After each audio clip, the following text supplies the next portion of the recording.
Bismillahirrahmanirrahim. Assalamualaikum warahmatullahi wabarakatuh. Saya Aulia Nuraini, mahasiswa Universitas Muhammadiyah Yogyakarta, jurusan Komunikasi dan Konseling Islam 2017. Sebelumnya di sini saya ingin bertanya terlebih dahulu kepada teman-temanku semua. Apa kabar teman-temanku semua? Semoga kesehatan, terus rahmatan selalu menyertai kita dan perlindungannya selalu ada untuk kita ya. Untuk teman-temanku semua, selama pandemi ini banyak pola hidup kita yang berbeda, mulai pola aktivitas dan tentunya yang pertama di pola aktivitas gitu ya. Karena yang dulunya kita bisa ketemu secara langsung, sekarang harus melalui online, harus melalui gadget, kan tidak bisa ini. Tapi ya kembali lagi, ini semua baru menjadi cobaan bagi kita semua, bukan hanya untuk Indonesia tetapi seluruh dunia. Semoga pandemi ini segera berakhir dan kita dapat berkumpul kembali. Oke, di sini saya akan membawakan tema strategi mengatasi sukses dalam mengatasi demotivasi kerja. Sebelumnya aku mau nanya kepada teman-teman terlebih dahulu. Demotivasi kerja itu apa sih? Ada yang tahu? Oke, langsung saja ya. Jadi, demotivasi kerja itu di mana suatu kondisi diri kita mengalami atau kehilangan yang namanya semangat kerja. Jadi untuk kerja tuh timbulnya rasa frustasi, malas saja gitu bawaannya. Nah, gimana sih cara kita untuk mempertahankan tetap produktif, tetap semangat gitu kan? Nah, ada banyak cara untuk kita mengetahui hal tersebut. Nah, langsung saja di sini saya akan memberitahu kepada teman-temanku semuanya. Yang pertama adalah kita harus mampu memahami penyebab demotivasi kerja itu apa. Jadi kita tahu pemicu buat kita semakin down, pemicu kita frustasi, pemicu kita tidak semangat lagi gitu. Ya biasanya sih gaji tuh bisa. Terus yang kedua, rekan kerja nih yang tidak sesuai dengan ataupun tidak sefase dengan kita. Perbedaan pendapat justru malah bikin problem, bukan semakin kita mendewaskan diri, itu bisa. Jadi tambahan waktu terus bisa adanya waktu kurang istirahat atau mungkin kita terlalu menforsir diri kita dalam kerja. Jadi banyak sekali pemicu untuk mengalami demotivasi kerja. Nah, yang pertama itu harus mengetahui penyebabnya. Terus yang kedua adalah kita harus memiliki tujuan yang pasti. Kita harus memiliki tujuan yang nyata ataupun tujuan yang kita harus bisa target. Ibarat kita naik motor tapi kita nggak tahu kita mau ke mall, apa kita mau ke pasar, kita mau ke restoran, kita nggak tahu. Kita tidak mengetahui diri kita gitu. Tetapi ketika kita tahu, kita bicara dengan diri kita, apa sih tujuan hidup kamu, apa sih tujuan kamu untuk memilih pekerjaan ini, apa sih tujuan kamu untuk menjalani pekerjaan ini, kita akan jauh lebih gampang gitu. Ya ibarat kata kalau kita lapar, ya kita pergi ke restoran. Kalau kita mau beli baju nih, ya kita ke mall lah gitu. Kalau kita mau beli kebutuhan prima di dapur gitu kan, ya kita ke pasar. Ini semua harus memiliki tujuan yang pasti, memiliki tujuan yang gitu. Dan yang ketiga, berinteraksi dengan orang-orang terdekat. Hal ini bisa memicu yang namanya semangat kerja. Karena dengan kita bersama orang-orang yang kita sayangi, kita bersama orang-orang yang kita cintai, kita akan ingin memberikan versi terbaik diri kita. Gitu. Kalau kita di rumah tangga nih, kita udah punya anak, kita punya suami, gitu kan? Ada ibu, ada bapak, ada anak kakek, ada nenek, gitu. Orang-orang tersebut bisa memicu kita untuk kita selalu semangat dan produktif gitu. Dan yang keempat adalah beristirahat untuk menjaga kesehatan. Ini nih yang sering yang orang-orang kalau kita udah wah semangat banget nih ya kerja gitu kan. Pada intinya gini, semuanya itu butuh porsi yang pas. Jangan terlalu semangat banget, jangan terlalu frustasi banget. Jadi kita harus bisa dan tahu untuk memposisikan diri kita. Kalau kita terlalu fokusir, kan kita bukan robot nih, ya kan? Jadi berilah waktu istirahat kita agar kita tetap bisa beristirahat dengan tenang, dengan baik. Kita juga esok harinya kita akan jadi semangat, lebih dalam untuk bisa melakukan aktivitas untuk esok hari. Terus yang kelima adalah hindari hal negatif yang terdapat di lingkungan kerja. Jadi di lingkungan kerja sendiri itu banyak sekali ya problem yang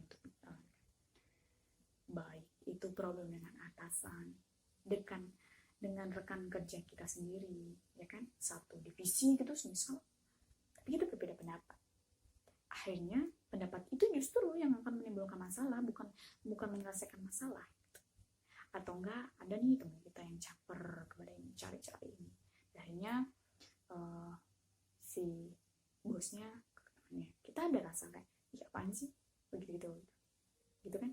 Jadi sebisa mungkin hindari hal-hal negatif yang terdapat di lingkungan kerja, lebih untuk bisa memahami, lebih untuk bisa memposisikan diri, lebih bisa untuk memberikan atau kita tahu kontribusi apa yang pas untuk hal tersebut gitu. Menjaga hubungan dengan rekan kerja yang baik, mungkin bisa dengan menyapa setiap pagi gitu kan, selamat pagi gitu. Itu bisa salah satu dan itu memang bisa berdampak kepada hubungan sosial yang kita bangun gitu. Itu bisa. Terus yang keenam adalah menjaga keseimbangan antara pekerjaan dan kehidupan. Kita harus tahu, kembali lagi, kita harus bisa memposisikan diri kita. Kita harus tahu tugas-tugas apa saja yang kita, dan kita harus tahu tanggung jawab apa saja yang kita miliki. Kalau di kantor, ya kita bekerja, tapi kalau di rumah itu udah urusan rumah. Jadi urusan pekerjaan jangan dibawa-bawa ke keluarga, karena ketika kita di rumah masalah pekerjaan masih dibawakan, itu justru akan menimbulkan masalah terhadap keluarga kita sendiri, dan kembali lagi nanti kita menjadi frustasi karena ngerasa nggak ada yang nyemangati, karena ngerasa nggak ada yang peduli dengan kita, padahal itu diri kita sendiri yang melakukan gitu kan. Terus yang ketujuh adalah pertimbangkan untuk mencari pekerjaan lain. Nih, generasi milenial banget nih. Jadi setelah saya beberapa survei, baik itu survei di Google maupun di Instagram dan media sosial lainnya, banyak sekali generasi milenial itu tidak lama bekerja gitu, sering resign. Nah, kenapa gitu kan? Hal ini banyak sekali gitu yang menjadi pemicunya. Mungkin tidak sevisi dan misi di perusahaan tersebut, terus gajinya udah, atau banyak aturan, banyak tuntutan yang harus dia kerjakan, sehingga potensi ataupun kemampuan dia tidak mencukupi, dan ini udah. Tapi kembali lagi, generasi milenial itu mempunyai karakteristik yang sangat-sangat berbeda dengan generasi sebelumnya. Kalau mungkin generasi sebelumnya itu pekerjaannya rasa kelar banget ya, harus begini untuk. Tapi kalau generasi milenial tidak bisa seperti itu, karena generasi milenial tidak bisa yang namanya untuk diatur. Bukan begitu, maksudnya bukan nggak bisa diatur, ini bukan, tapi dalam arti harus ada kebebasan. Karena generasi milenial itu lebih untuk bisa menikmati hidupnya, ya bekerja, ya jalan-jalan, traveling. Terus tentunya generasi milenial ini dia memiliki pendapat-pendapat atau pemikiran-pemikiran yang tahu posisinya. Oke, saya suka nih dengan pekerjaan yang seperti ini. Harus sesuai dengan passionnya masing-masing. Jadi ketika kita sudah tahu nih gitu kan, passion kita ada di sini, kita akan jauh lebih nyaman. Tetapi kalau kita udah tidak tahu passion kita ada di mana gitu kan, itu berat. berat sekali dalam menjalaninya gitu. Jadi sebelum kita memutuskan untuk resign, ada kalanya kita sudah mempunyai planning A, planning B, planning C, dan planning D. Dalam arti pertimbangkan semua itu gitu. Jangan langsung pengen resign langsung resign, jangan.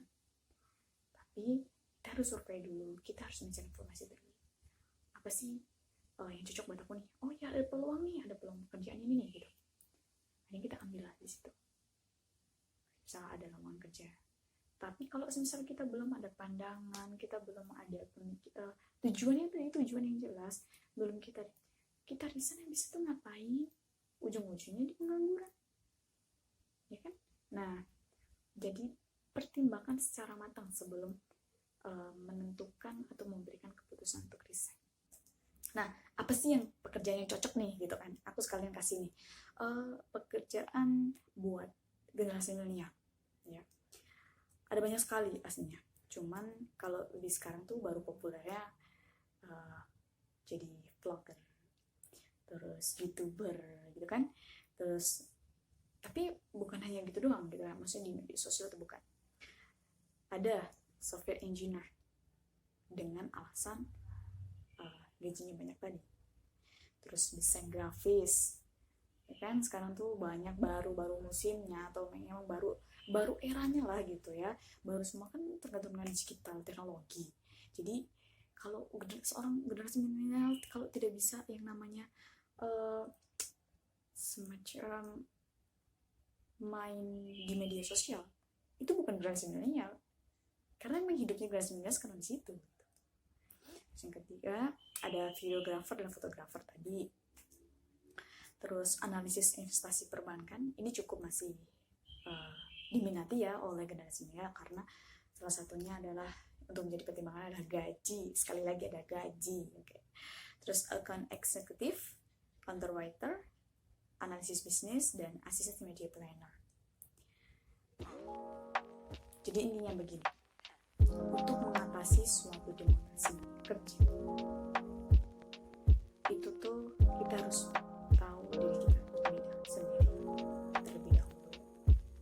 Kita mau gimana, apa sih yang kita suka, potensi kemampuan apa yang kita miliki, kontribusi apa yang mau kita berikan untuk pekerjaan tersebut, dan tentunya semua itu dilakukan dengan rasa bahagia dan senang. Jangan ada yang namanya tertekan, jangan ada yang namanya suatu jadi beban, karena yang namanya pekerjaan itu bukan hanya 1 hari, 2 hari, ataupun 3 hari dilakukan, tetapi untuk selamanya. Dalam bekerja sendiri sangat banyak sekali ya permasalahan. Untuk itu kita harus tahu memposisikan diri kita, tahu bagaimana cara kita untuk bertindak, tahu bagaimana cara kita untuk memenangkan. Generasi milenial yang suka kebebasan, tetapi itulah sedikit pemberian waktu kebahagiaan untuk diri sendiri. Cukup sekian dari saya.